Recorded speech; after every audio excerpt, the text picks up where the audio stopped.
Your business has a security stack, a firewall, a VPN, endpoint tools that have been quietly running in the background.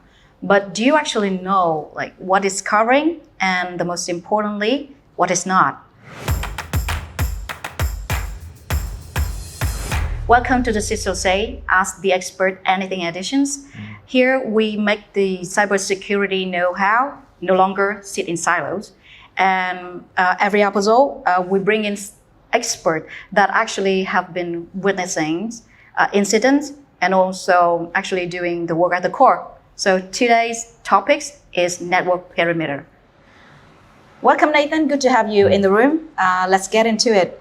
We know that you have been spent years working at quite literally at the edge of the network security, cloud firewalls. Before we get into details, just walk us back. Where did you start and what pulled you into the network security? Yeah, thank you. Thank you for having me here. I'm Nathan. I have been working for cybersecurity for around 10 years. My journey started with a very big telco in Vietnam, and then I moved to a NASDAQ company. What put me into this field is working at telco scale. I learned security not just about one tool. It's about how we collaborate and consolidate, piece together, together. And in banking, I learned a lot in money and trust. And my focus today is to helping the small side business to work properly and more secure. So I imagine that you've seen breaches that don't make headline, but actually hit business hard. And actually in this series, we would love to hear those stories. Yeah. Okay, so here's something I've keep coming across that almost like small and medium enterprises, they think that the ISP provided router is a firewall. So what is about this assumption that worry you the most? Yeah, I wouldn't say SMB are wrong. In cybersecurity, nothing completely wrong and nothing stay correct forever. So a control may effective today, may be outdated tomorrow, is it normal? So the same, the ISP router doing their job, they do a great thing, but it only block the basic traffic and maybe hide your internal address. And this is the fact. But the next question is not just about is it good enough, it's about what threat we're facing right now and what protecting us from that. Phishing, ransomware, stolen password, malware on your laptop. So you can recognize not a single tool can protect us all. In cybersecurity, we call it defense in depth. It is something like you have a house, you have a fence, you have a door, you have an alarm inside. When someone gets past your fence, the door will stop them. It look like the same in technical world. Yep, in the firewall will stop the attacker from entering the next one. So if the firewall broken, the next one will protect you. Yeah. So you can see not a single tool need enough. Yeah. Right. The scary thing is that like most businesses do not found a gap until data breach cost them maybe months of profit. So what's the network breach that still stick with you until today? Yeah.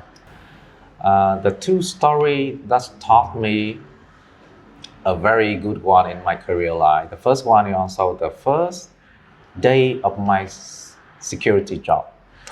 An engineer, internal engineering, figure out how they can extract the prepaid phone card for online billing system of the telco, basically for free, and it is a lot of money. And from that moment, I realized security is not about playing the game, playing with the skill, but it's also about money and maybe legal matter. And one insider with the right assets may cause a lot of damage, a lot of danger than an external hacker can do in a month. Yeah. And the second lesson may be a little bit personal. Yeah. I have a friend running the family business, but got hit by phishing. His son was an IT guy. smart one. He set up the IT infrastructure for the business, but it's very basic.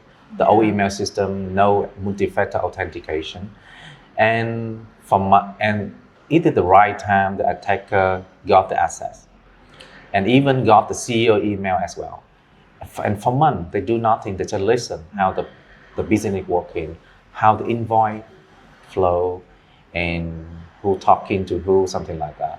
And then at the exact right moment, the attacker know how the real money transfer going to happen, and he jumping, and with the fake bank account, and then the money goes off.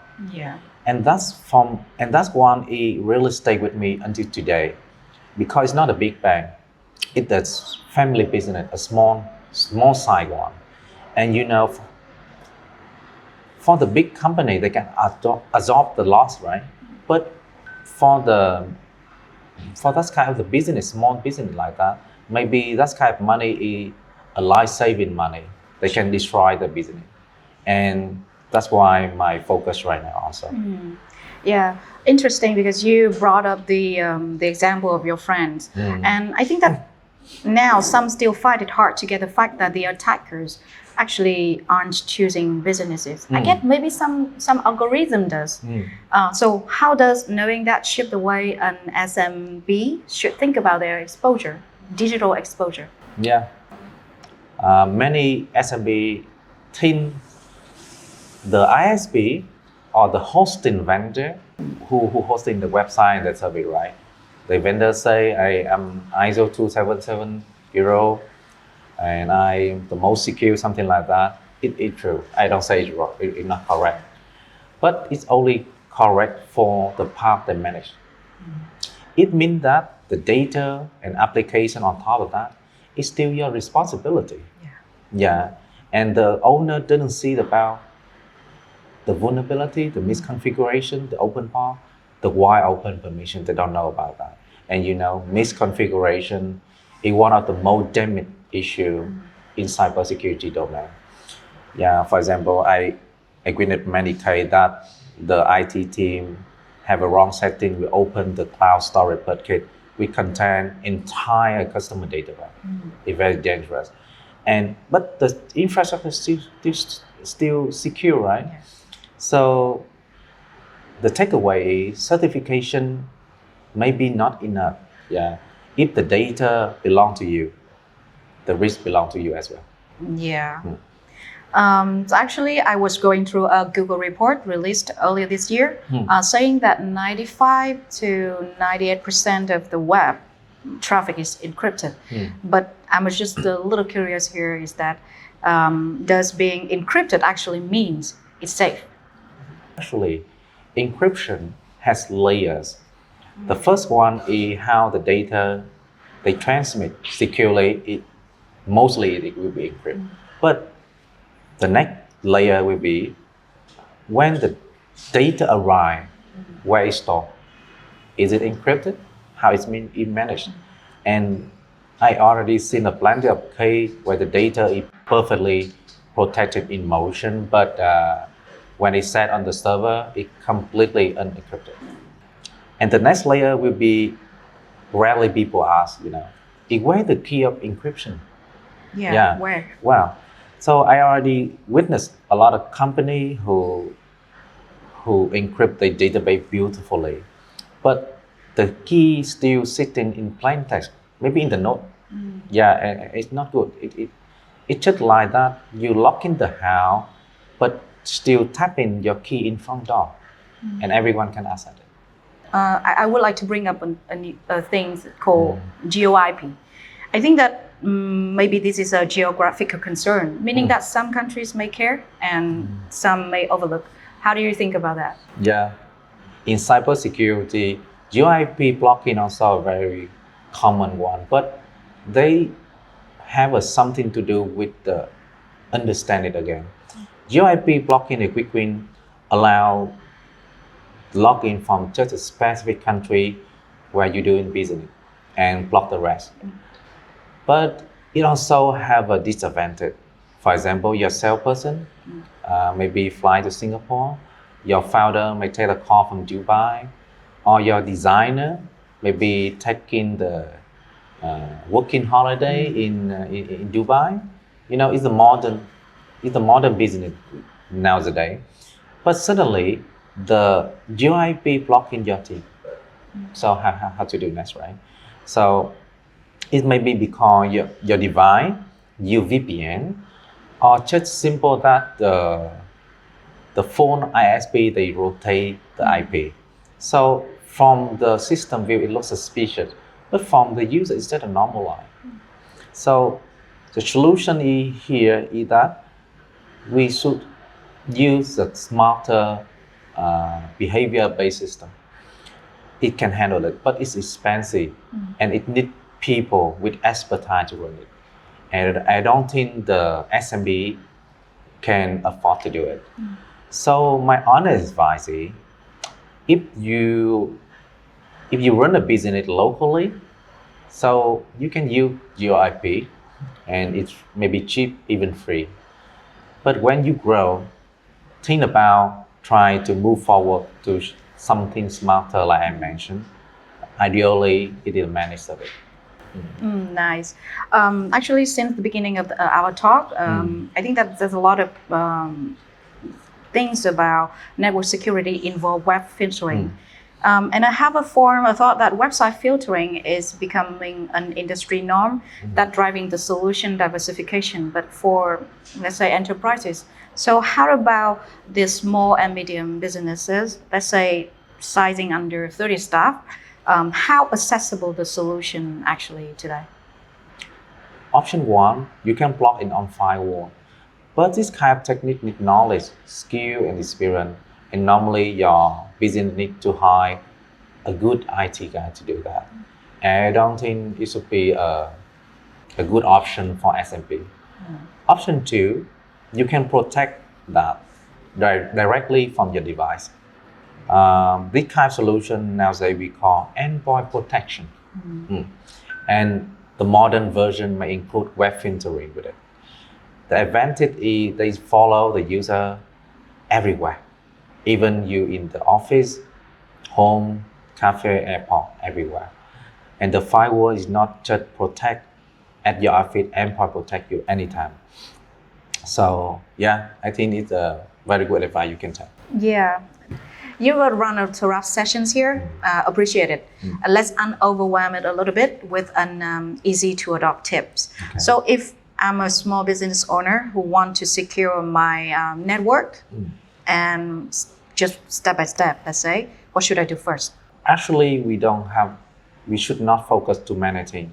Yeah. If I had to choose one thing to share, maybe to do in a week, I would recommend, make sure every laptop, your phone, in your company business have the real modern endpoint protection installed.